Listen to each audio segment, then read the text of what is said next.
Hello, welcome to Here We Go. In this lesson, let's talk about some forms of uneven games that you can play. So far, we've been talking about even games, meaning that you start with an empty board. Black goes first, and black has a Komi at the end, meaning you deduct a certain number of points from black's overall score or territory to make it more fair to white, right? So under the Japanese or the Korean rule, the Komi is 6.5 points, and under the Chinese rule, the Komi is 3.75 stones or 7.5 points.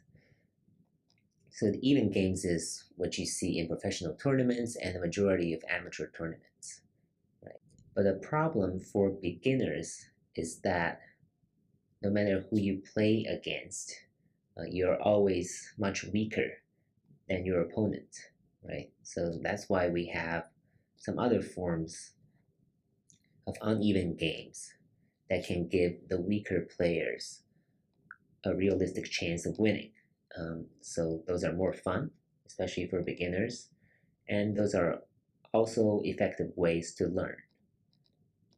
So the first is called handicap game. Right? Handicap means giving the stronger player an disadvantage to begin with. So usually in Go, you see 2 stones to 9 stones in handicap. So what does that mean? Right? For a 2-stone handicap game, you start with 2 black stones like this. I'm only showing you the standard ways to place these stones.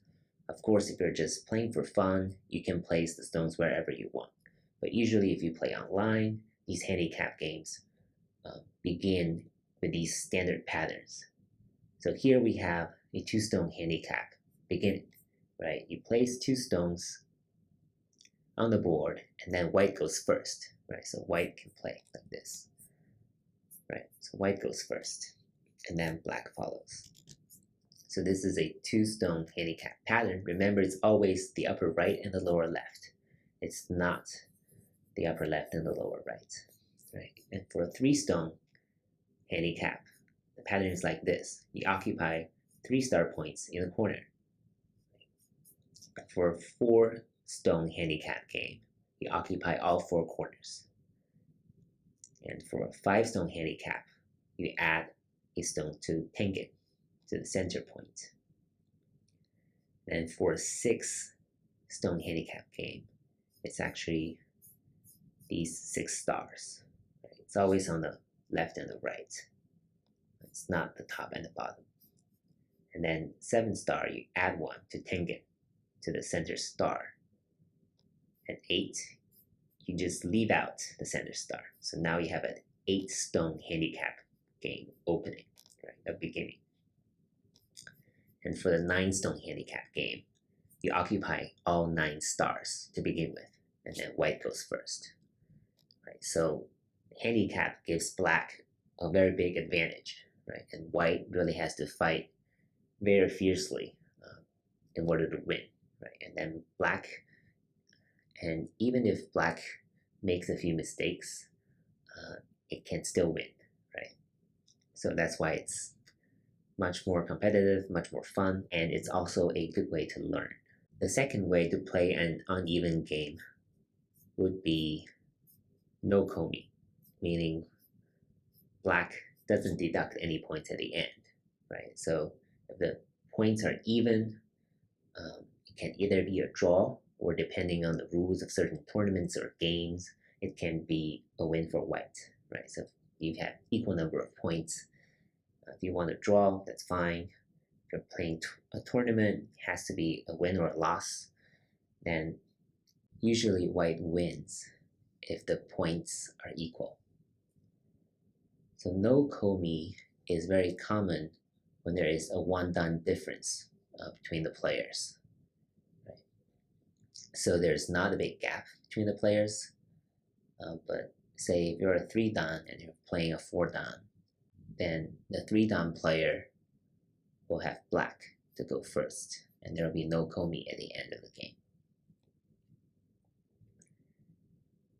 And the third way to play an uneven game is reverse Komi, meaning the weaker player has black and the stronger player has white.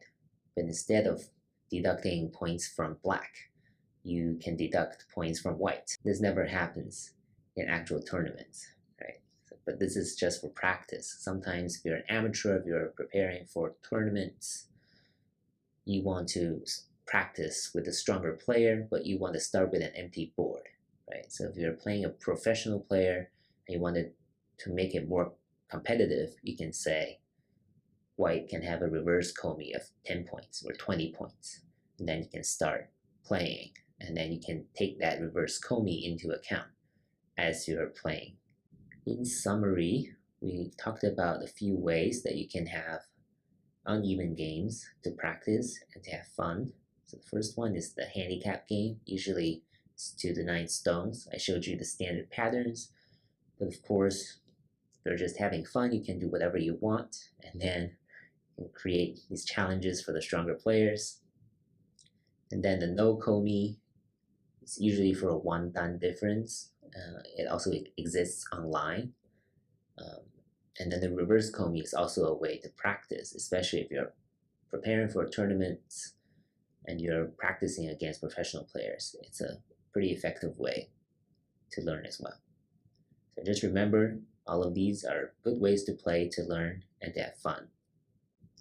And you should try out some of these uneven games yourselves. Thank you for watching.